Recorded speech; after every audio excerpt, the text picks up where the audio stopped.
ભજનલાલજી શર્મા સાહેબ એમને વિનંતી કરીશું કે આપણને માર્ગદર્શન કરશે. જોરદાર તાળીઓથી જ્યારે શર્મા સાહેબ આવે ત્યારે આપણે વધાવીશું. જ્યારે આટલા હજારો લોકો બનાસકાંઠાના અહીંયા ભેગા થયા હોય ત્યારે જોરદાર તાળીઓથી જય શ્રી રામ, જય શ્રી રામ.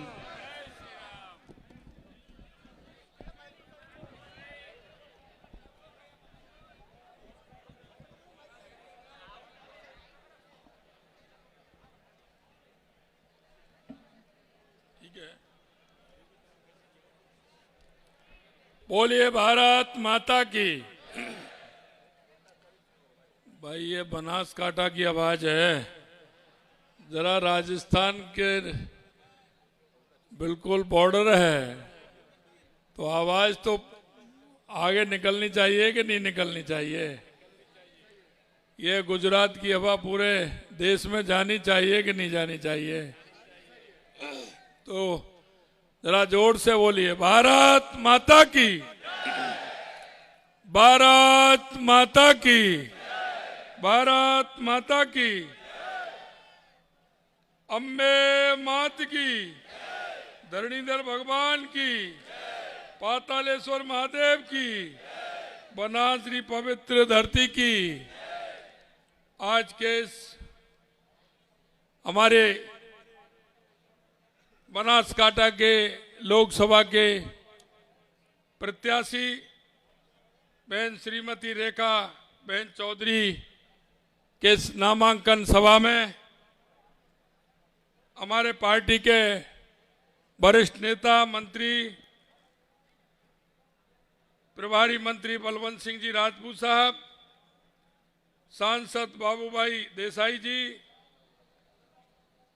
सांसद बनासकांठा पर्वत भाई पटेल जी, जिला अध्यक्ष कीर्ति सिंह जी बाघेला साहब, संगठन प्रभारी जयंती भाई कावड़िया, प्रदेश संगठन मंत्री नौकाबेन प्रजापत, राजेंद्र सिंह जी चावड़ा साहब संगठन प्रभारी, राणा भाई देसाई लोकसभा संयोजक, हरिभाई जी चौधरी पूर्व मंत्री भारत सरकार, दिनेश भाई अनाबड़िया पूर्व सांसद, केसाजी चौहान साहब, अनिकेत जी ठाकर साहब, प्रवीण भाई माली साहब, मावजी भाई देसाई जी, बैरू जी दूग साहब, उपस्थित सभी मंच पर विराजमान नेतागण और मेरे सामने विराजमान इस बनासकांठा से गांव-गांव ढाणी से आए मेरे पूजा योग बुजुर्गों, नौजवान दोस्तों और इतनी बड़ी संख्या में आई मेरी माता बहनों, सबसे पहले तो मैं आपका वंदन करता हूं, आपका अभिनंदन करता हूं, आप सभी को प्रणाम करता हूं। भाइयों बहनों, मैं कहना चाहता हूं कि आप बहुत ही भाग्यशाली हैं, बहुत ही भाग्यशाली हैं जो गुजरात के अंदर लंबे समय से आप हमारे देश के यशस्वी प्रधानमंत्री नरेंद्र भाई मोदी जी के नेतृत्व में गुजरात लगातार प्रगति कर रहा है और गुजरात के भाई बहन जिस तरह से पूरे देश का नेतृत्व गुजरात कर रहा है, आप सभी को इसका स्वाभिमान और अभिमान होना चाहिए।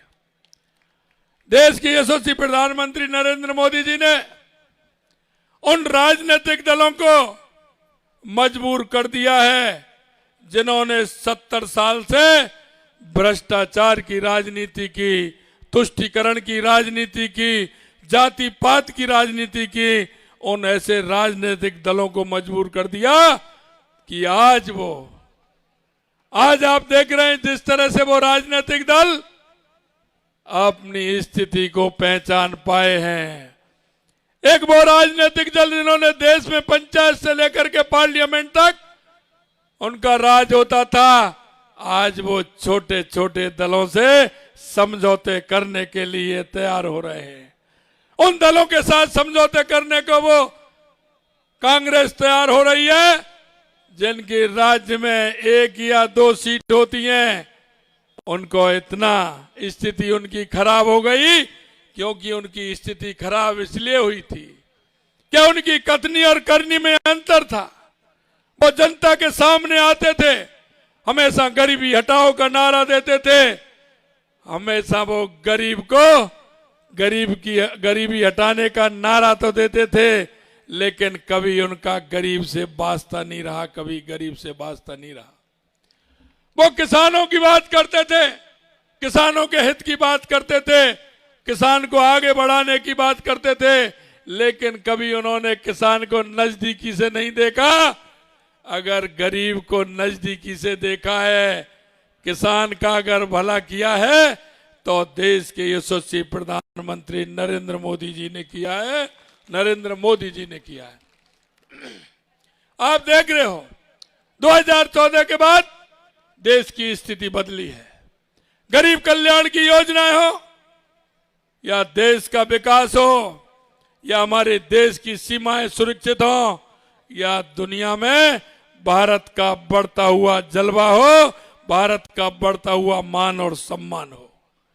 मैं आपसे कहना चाहता हूं मित्रों, यह देश जाति पाति से नहीं चलेगा, यह देश संविधान से चलेगा, यह देश तुष्टीकरण के आधार पर भी नहीं चलेगा, यह देश संविधान के आधार पर चलेगा। हमारे देश के यशस्वी प्रधानमंत्री नरेंद्र मोदी ने सबका साथ, सबका विकास, सबका विश्वास और सबके प्रयास के आधार पर हमारा देश चल रहा है। मैं आपसे पूछना चाहता हूं, 80 करोड़ लोगों को देश के यशस्वी प्रधानमंत्री जी खाद्यान्न दे रहे हैं, क्या किसी जाति को पूछते हैं क्या?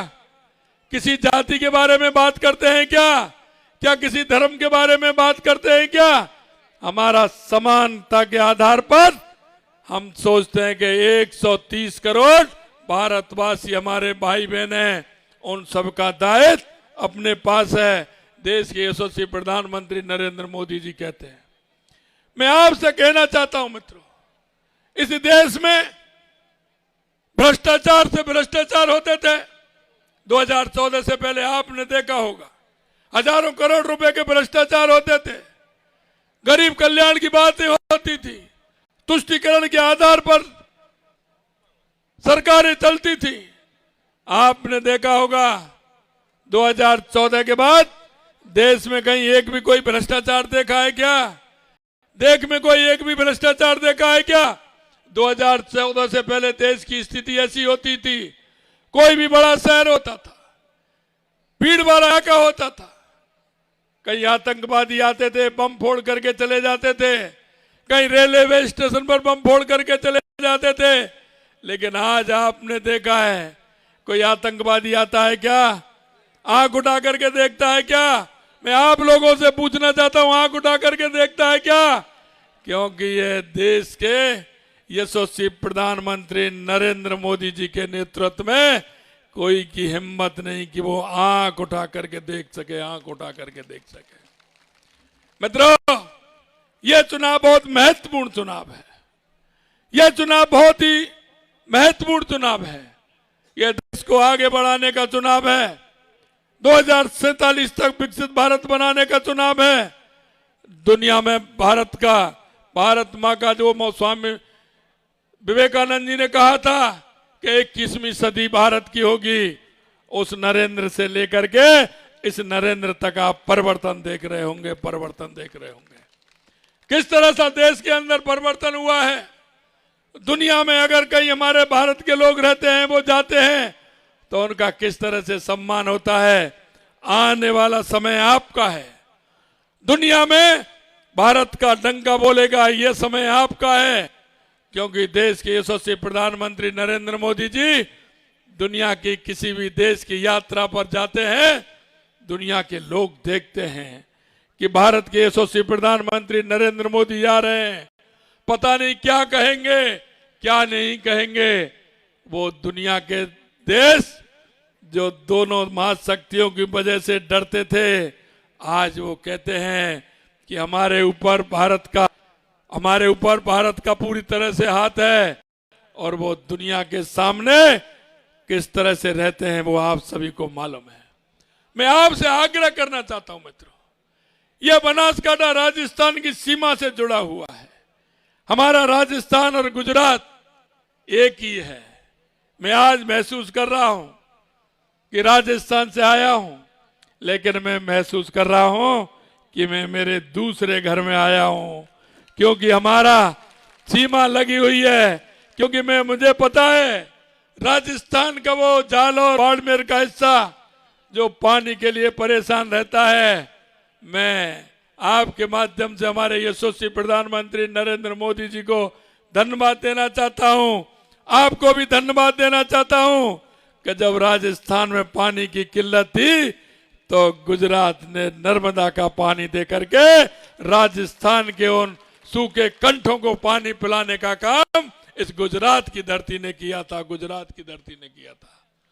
मैं आपसे यही कहना चाहता हूं, क्योंकि गुजरात ने हमेशा 26 की 26 सीट 2014 में भी दिए, 19 में भी दिए, और आपके पड़ोसी राजस्थान ने भी 2014 में 25 और 2019 में भी 25 की 25 सीट दी है। मुझे यह भी पता है कि अब की बार भी आप 26 की 26 देने वाले हैं और राजस्थान भी 25 की 25 देने वाला है। लेकिन मैं आपसे आग्रह करना चाहता हूं मेरे भाई और बहनों, इतनी बड़ी संख्या में सभी आप आए हैं, लेकिन इस बार मार्जिन बड़ा होगा, मार्जिन बड़ा होगा। हर बूथ पर जीतेगा कमल का फूल, हर बूथ पर खिलेगा। और जो मेरे भाई कह रहे थे, सभी ने कहा है कि अब की बार जो जीत होगी वो 5 लाख वोटों से अधिक होगी, 5 लाख वोटों से अधिक होगी। आपको मैं भी विश्वास दिलाता हूं कि राजस्थान की 25 सीट भी 5 लाख से ऊपर वोटों से जीतेंगी, 5 लाख से ऊपर वोटों से जीतेंगे।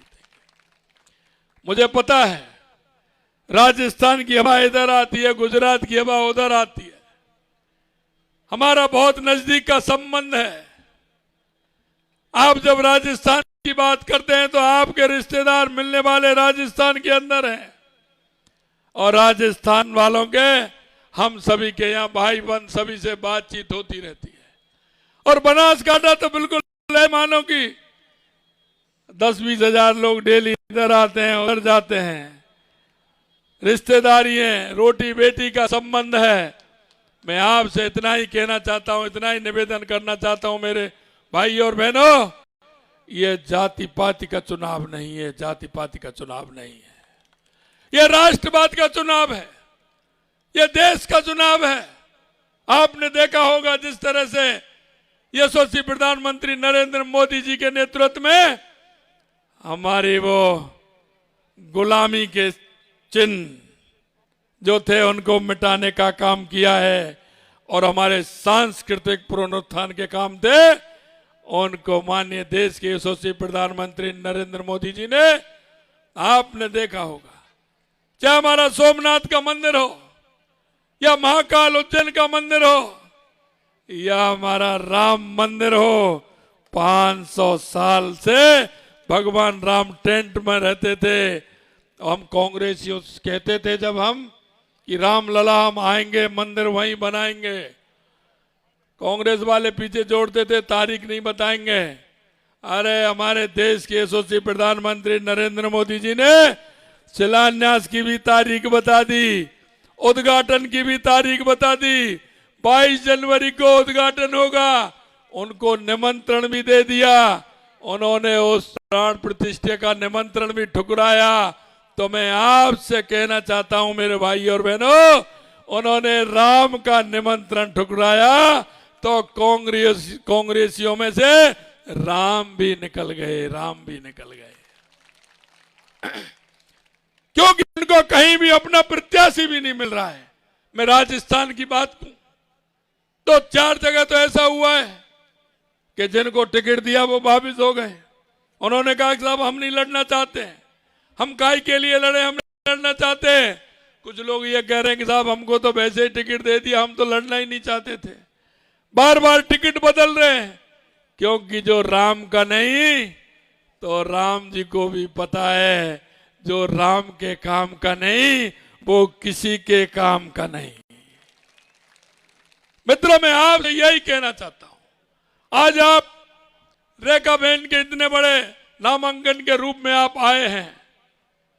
इनके दादाजी ने कितना बड़ा काम डेयरी को लेकर के इस क्षेत्र में किया है।